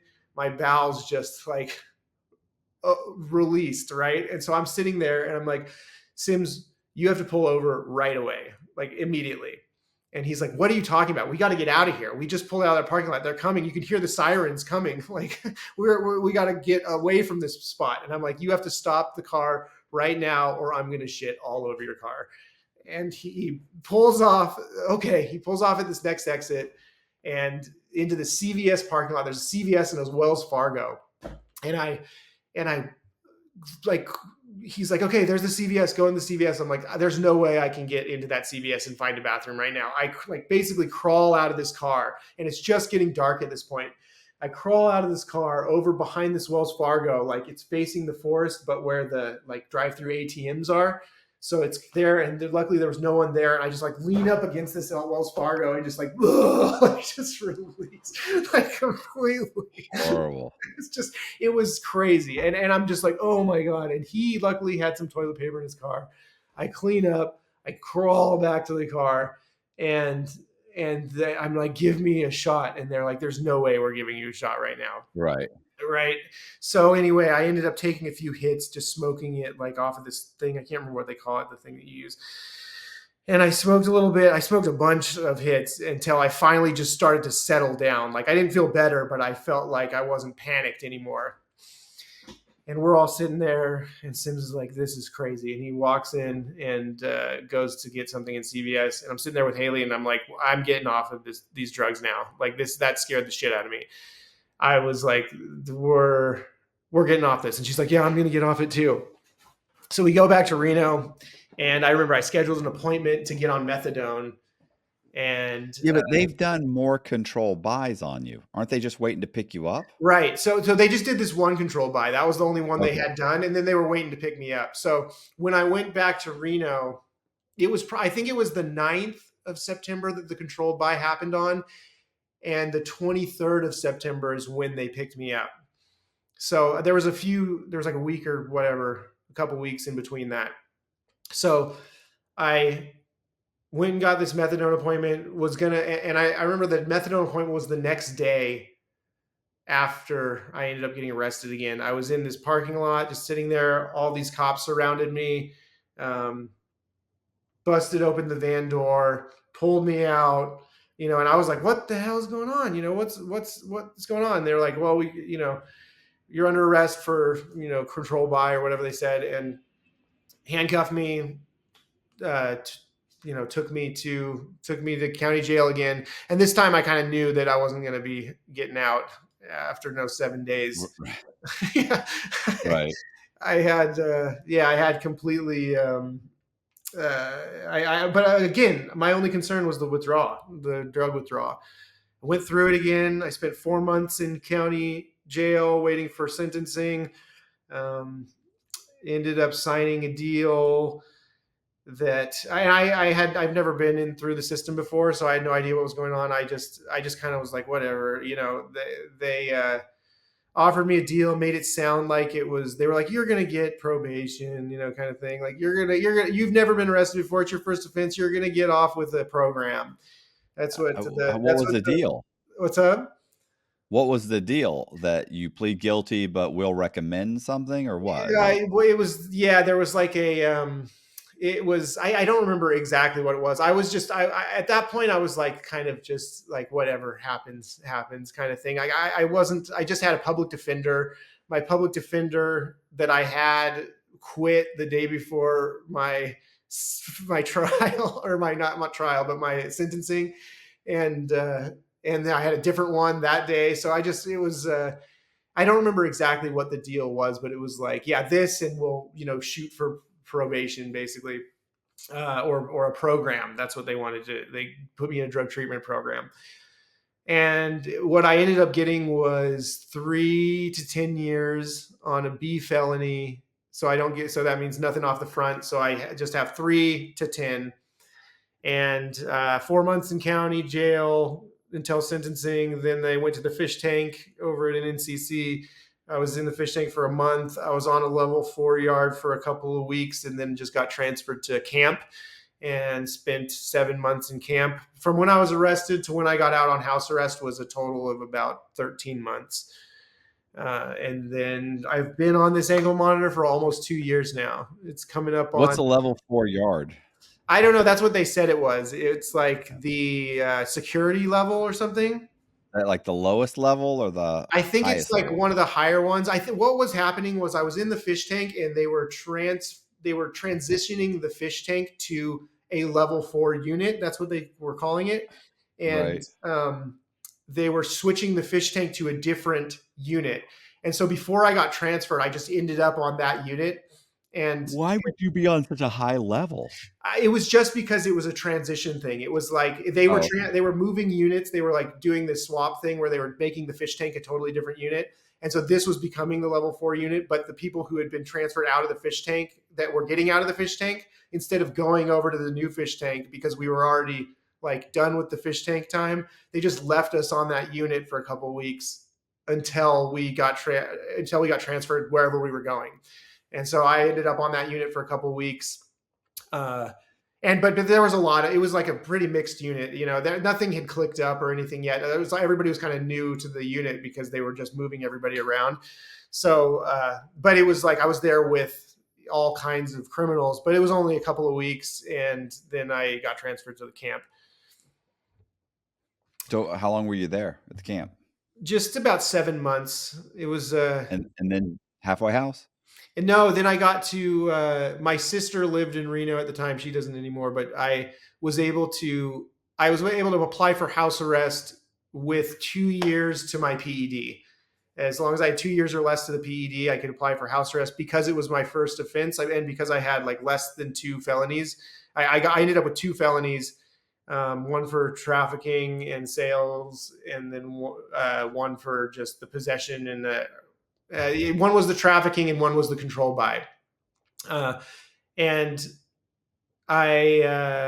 because I had 2 or less, that was the rule. If you have 2 or less, you can apply for house arrest. If you have 2 years to the PED, you can apply for house arrest. So I applied and I got accepted, and then they put me on the ankle monitor. I moved into my sister's house at first for a couple of months, and then ended up moving in with a roommate, just somebody I work with, and now I live in my own place here. And What were you doing? What are you doing for work? right now I just work at it's an online auction house. It's a warehouse job. It's just a bottom of the barrel, dead end warehouse job. Right. It's an online auction. So we basically get liquidated products from Amazon or Target, and we put them up on auction on a website, and then people bid on them and win them, and then they come to the warehouse to pick them up. So yeah, Okay. I've been doing that for 2 years since I got out, Are and then I just started you the making YouTube videos. are you the only guy with an ankle monitor there? Yeah, definitely. Okay. It's funny. Yeah, my buddy Pete works at Amazon, Okay. and he's like, and everybody knows, that why he's there, and that he's on, Oh, probation, and it's like everybody knows. He's like, and they're all very standoffish. oh yeah. But he's a standoffish person. He's Oh, not super friendly. He's "Oh, okay," and walks away a lot. He's like, they're like, "Hey, Pete, this is so and so." He's like, "How are you?" And then just walks away. So I'm like, "Well, you're not endearing," and he's like, "Well, I'm not endearing, and I don't think that they think I'm um, the kind of person they want to hang out with anyway." And he's like, "So it's only adding to the mystery of he's like dangerous." that's good. Like I wish I could pull that off. Actually, No, you're too friendly. I know. As soon as I'm there, like everybody, like when people find out, they're just like, "What? You're on an ankle monitor?" I'm like, "Yeah, yeah." But I wish I could. I wish I could have that cool, like standoffish prison vibe going on. Um, so okay, and then so are you in your own place now? Yeah, I'm in my own place now. Did you just tell me that and I didn't hear it, Yeah, or but whatever. Yeah, okay, there's a uh, lot. I've and said that's a lot of things. and then you started the YouTube channel. How long Yeah, ago? I started it about it was in August. It was August 19th, I think was the first video I posted last year.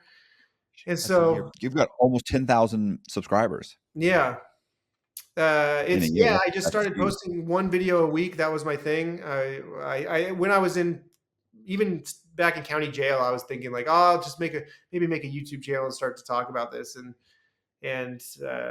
just kind of share what I'm doing. Most at first, it was kind of just more of some way to make a video so that my friends and family could still see that I was doing okay, and just kind of tell what I'm up to and what I'm thinking and how I'm doing.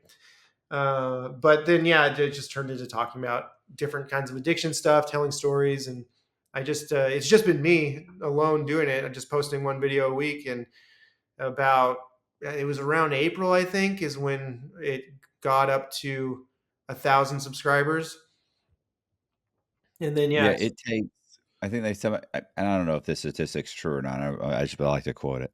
Um, I had heard somewhere that like it takes the average YouTuber who's consistently, publishing or posting, it takes about 3 years to get 1,000, you know, videos. And Wow. I want to say either I looked that up or Danny told that to me because when I started my YouTube channel, I had been on a bunch of YouTube channels.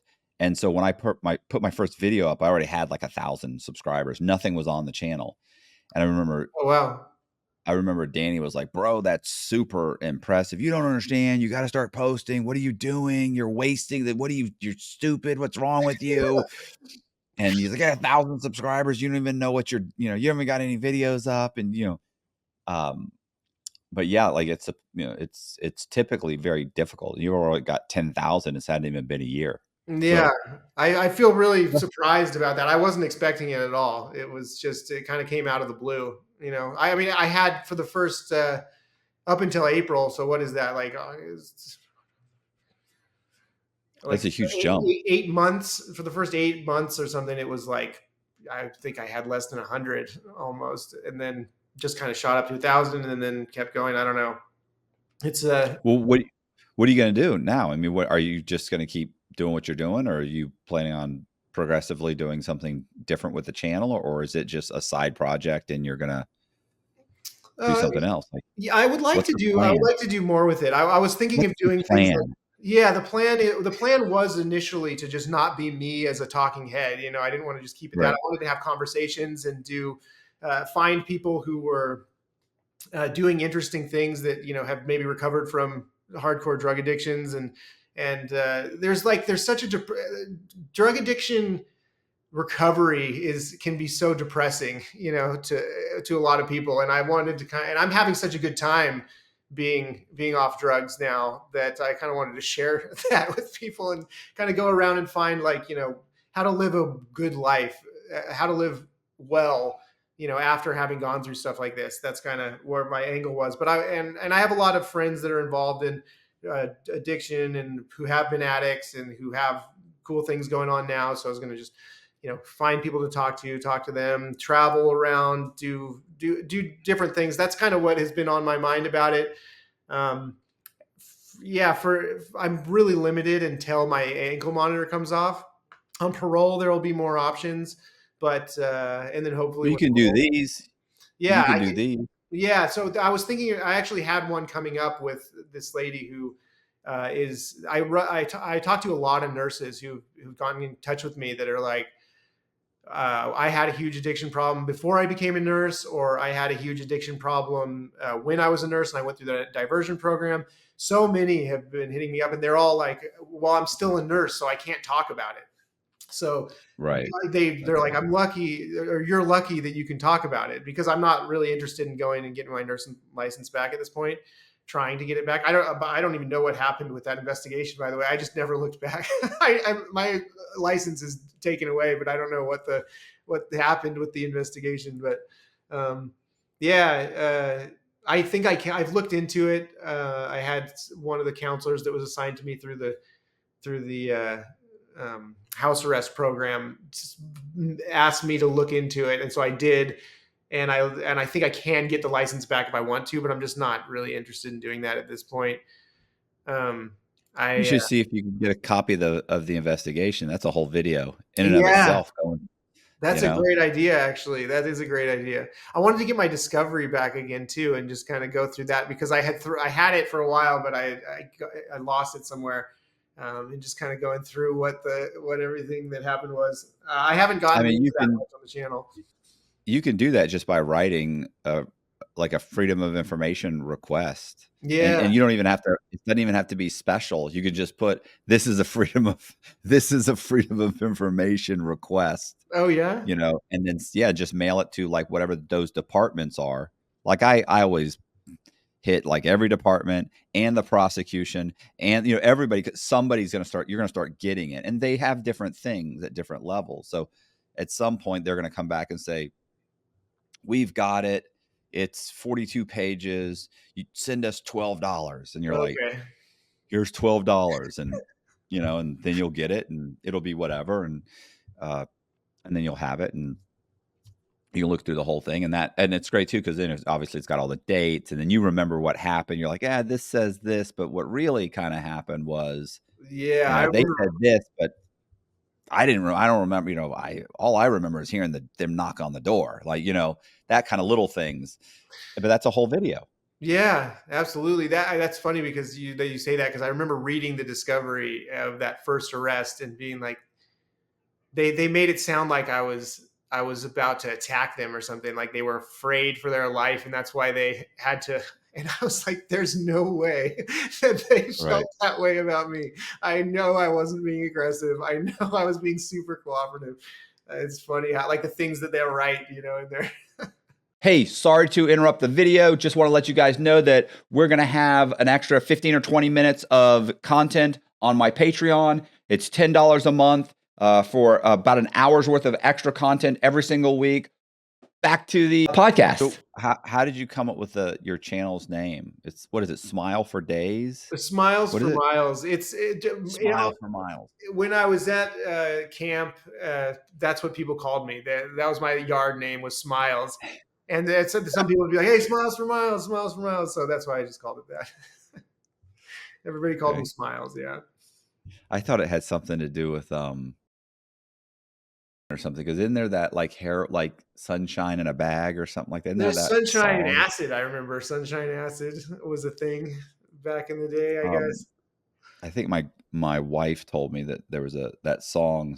There's some song that, and part of it talks about, it mentions that he had just gotten sunshine in a bag or something. She goes, "Do you know what that is?" I Oh, was he's like, got sunshine in a bag. "Yeah, exactly." And I was like, Yeah. "Yeah," I was like, No," because I'm sitting there kind of singing along with the song. She's like, "Do you have any idea what you're doing? What you're singing to?" I was like, "No, it's sunshine Yeah, Sunshine was and nice. she's either talking about heroin. I'm like, "What?" You know, Yeah. like, "What are you talking about?" She's like, "Listen to the lyrics. Yeah. That's what that means." Then That it starts that whole was song. I'm like, "Oh, it does kind of make sense. Like if you think about it like that. Oh, no wonder they're so happy." yeah. Um, I'm happy. I'm happy. I'm happy. I'm Right. feeling glad. Sunshine. So, Gorillas. That's what it was. Gorillas. oh yeah. Yeah. Clint Eastwood, I Um, think, is the name of that song. um, yeah, I have that somewhere. Anyway, well, I'll listen to it as soon as this is over. Um, okay, so is your channel monetized? It is. Yeah. Oh, good. Yeah. It's been monetized since, I think, April. April is when it got monetized. Do you have a Patreon? I don't. I haven't set up anything else. People are saying, like, this is all kind of just new to me. Like, I never really did social media or anything before this. I had a Facebook, but I never used it. I've never had You're leaving Instagram. money on the table. I know, You're that's what leaving everybody money. keeps saying. So I gotta, like, do Patreon. I gotta start an Instagram. I guess I gotta start doing short TikTok. TikTok and TikTok. You TikTok. don't know what's gonna go viral on TikTok. Like I never, Have you'll you put had something stuff up. go viral?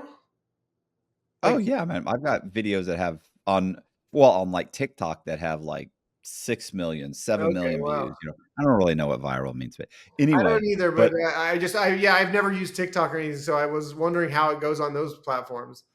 I always think of that as just being like, I think viral for one person's channel is probably different, because you have some people, it's like every video they put out gets like 10 million views or something, right? Like, and then, you know, I remember I did a video when I did one of the videos for my buddy Danny, and this was YouTube. And he's like, "Bro, this thing's going viral."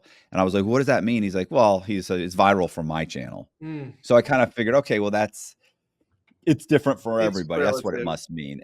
Who knows? Yeah. Um, but yeah, I've had lots of TikToks where, you know, 6 million, 7 million, 4 million, 5 million, 3 million, Wow. 6 million. It's like, geez, this is, and if the TikTok channel is monetized, then that could be, that could be a little chunk of money. Some of the shorts that we put up, we'll put up a short. So, based on, like, let's say this interview, the producer, he has a guy, one of the guys that works for him full time is a guy named Luke, and Luke cuts up the shorts. It's so funny too, because you just don't know what's going to happen. Like we'll both, Luke and I would pick the same short, the same story, and I'll do it, and I'll spend 3 hours. I do B-roll, music. I mean, my short is amazing, and it gets 15,000 views. And then Luke, I'm telling you, he didn't spend 5 minutes on this thing, including listening to and he just chop, chop, chop, chop, chop, chop, and it's just brutal. And he puts it up, and it's got 4 million views, What? and I'm like, this is disgusting. I'm disgusted with it. So I don't know what I'm doing. Obviously, mine's like Oh, but solely. it's not just an accident. Like he's doing it on purpose in a certain way that makes it happen like that. I don't know what he's doing. I don't. That's what I'm saying is I'm so disgusted with the process that clearly I don't know what I don't know.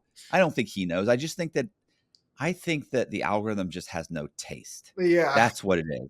I'm coming up with a cinematic masterpiece within a Yeah. minute long cinematic masterpiece, and he's butchering this. And I'm like, mine is a beginning, a middle, and end. He leaves it off like you don't know what's happening at the end, Yeah. and then it blows up. But Wow.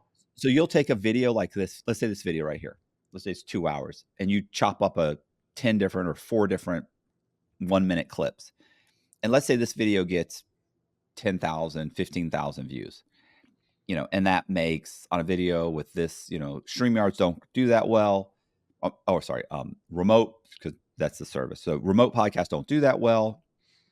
If you came in person, it'd probably be 40,000, 50,000. It might be Yeah. 200,000. I don't know. I But wish I typically could they come don't. in person. I would have done it. I would And have flipped and played if I could. typically they don't. They don't do as well as the other one. So let's say it gets 15,000 views, and let's say that ends up being not much, $150, $180, whatever, it depends. And then Colby will put up 4 or 5 different shorts, and one of those shorts will end up getting let's say it gets 3 million views, and it makes $450. And Dang. you're like, the 1-minute short made $450. The video made $150. Like, I mean, we Wow. have that over and over again where Colby's like, it's so funny, that one video made $300. He's like, but these 2 shorts combined made $850. Wow.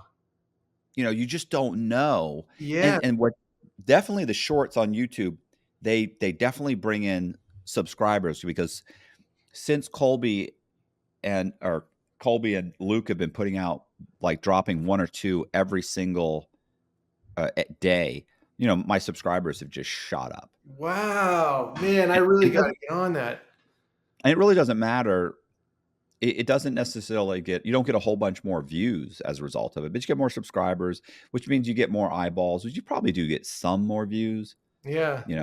Like, I'm not making up, like, we're not getting paid based on views. Well, based on having like one video that does 400,000 views, we're making it up on volume. We're putting out 4 videos that get, Yeah. 50,000 views or 12,000, and in the end, we're just doing it on volume and not really content, because true crime videos just don't get, well, at least not on my channel, millions of views. I don't have anything that's got 1 million views. That's an actual interview. We got lots of shorts that do, they'll have 6 million views, 3 million views. Dang. But that's a great way to build.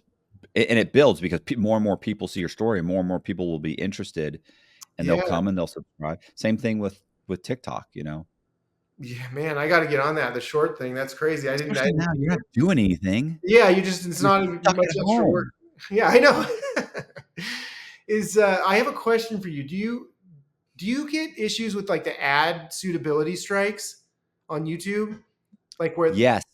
because I Okay. lately have been getting them all the time, and I can't figure out what I'm saying or what I'm doing that's making it get this ad strike. I mean, you're talking about drugs. Yeah, but Obviously. it says on the thing. I mean, but you must talk about all kinds of stuff on your channel. Like, do you get them often or?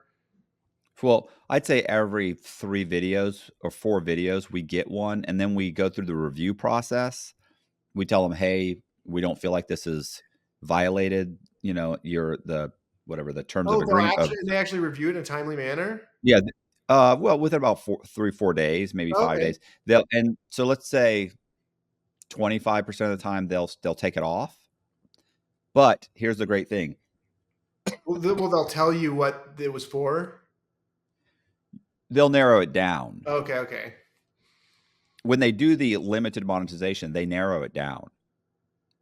They say, Yeah, "Oh, it's because of this content," but they don't tell you if it's a 2-hour video. It's like, okay, what we said that 40 times, or where exactly did I even say that? yeah. But here's the great thing: as of about a week ago, week and a half ago, probably a week ago, YouTube, when they do the review now, when they upload it, if it becomes limited monetization, they tell you now Oh, at the 15-minute and 30-second mark, that's the they'll actually give problem. you a thing. They'll say, you talked about, a pub, whatever, you smeared a public official's name, something like that. And so you can go straight to it, click on it, and watch that little clip, and you're like, oh, I said Okay. Biden was, I said Joe Biden was this, or I said Trump was this, and Yeah. you're like, oh, we had one the other day where we did this interview with this guy, Zeskin. And I'm telling you right now, when we put it up, we were like, we don't talk about anything. Like, there were some, he was selling, like, and Colby had already bleeped out all the words Yeah. of, like, and we were like, he bleeped out almost all the words. Like, we've had videos where we didn't bleep, but like, what is going on? Like, so Colby reviewed it. And when they reviewed it, it came back and it said, at the 1 hour and 12-minute mark, 32 seconds, it said, I forget how they put it, but he went and listened to it, and he goes, and he told me what the word was. I don't want to say the word Oh, now, yeah. but he said that, and basically he it was a homosexual slur. Oh, okay. So, and he was like, that guy's a whatever, or he Yeah. said something. I don't even remember. That's how minor it was. But Colby beep, just that was the And whole that's thing. Keep all on it all needed. the beep, reran it, boom, perfect. Do you have We're to good. go through the review process to get that specific information? Or they just I see Colby does that. I want to say okay. yes, Okay. but I could be wrong. It may just automatically Because do I it now. couldn't find it. I was looking for it, but I couldn't find it. But yeah, I think it's just I know that you're supposed to be able to talk about your drug experiences and stuff as long as you're not promoting drugs. But there's some videos where I posted and I'm like, how did this pass monetization? And then the other Right. ones are How did like, the other one what? not? I didn't even say anything in this video. Right. So yeah, the other one I was talking about disposing of a body. Yeah. It's like, what? You know, this guy said I slapped this guy. It's like, what Yeah. I what there was the other one talking about decapitating and how to get rid of a body. This guy said, "Oh, and I slapped the guy." What? That's the problem. Yeah. Um, Oh, yeah, man. I'd say I'm sure if you go right now on YouTube and ask about the new monetization, or new, how to figure out why things are getting demonetized, or what are the new rules or the new system or something. I'm sure somebody's made a 10-minute video saying, "Hey, guess what?" Yeah. Or if you can't find that, and you text me, I'll connect you with Colby, and Colby will tell you, yeah, just go click here, click here. This just happened, by the way, because Okay. remember, Yeah. like a Maybe couple I days just ago, haven't checked it out yet. I'll figure it out. I mean, I just was wondering if like you had issues with that. But yeah, that sounds oh, good. we do all the I've time. never really submitted to review. I just the review process. This just started happening because I had none of these issues until just the last couple of weeks, and I started getting them like every time I post something, it would just be the yellow instead of the green. No, that's no good, because the difference is, by the way, like, it's like making, if you were making $1, you're now down to about 25 cents. Yeah, I can tell because It's my dramatic. revenue has gone like this, like over the last 2 or 3 weeks. Yeah, you have to review, and this is the thing too, is that if you're doing the reviews and they start realizing, like, he reviews them and we keep changing it, then they get more laxed with you, because they start realizing, like, you know what, like, obviously we're too harsh on this guy, because every time we review one of these things, we end up overwriting the review. So Yeah. and then it'll be funny, because then 6 months will go by and you'll be doing great, and then suddenly the next, out of 4 out of the next 5 videos will get hit, and then they'll be really harsh on you for 2 or 3 weeks, and then you start hammering away at them again. You start it up, and next thing you know, everything's smooth sailing for a while. Okay. Okay. Good. It's Good very to odd. know. Yeah. Because I'm brand new to this, so it's good to hear that because I was like, is this all me? Am I doing something? So there's definitely variability in the way that they evaluate everything. I mean, honestly, it's that. I mean, as far as getting like views, it's that and it's thumbnails. Yeah. You know, I mean, thumbnails and the titles of the videos are important, but the Yeah, thumbnails are absolutely. important. You know, I and know. yours, And it's funny. oh, go Sorry, go ahead. ahead. Oh, I was just saying, yeah, the one video that I really like crafted the title and thumbnail on. That was the one video that I had that really brought in everything. Was this? I just made it very dramatic, like, and put a picture of me like almost in tears in the, the thing, and said, "For my final days as a trauma ICU RN," or whatever. And then that one got like a couple 100,000 views, and that's the thing that really took the whole channel to monetization and where it is now. Yeah, yours are. Boy, it's funny. You got great. Yeah, some of these things are 75,000 views, 11,000, 3,000.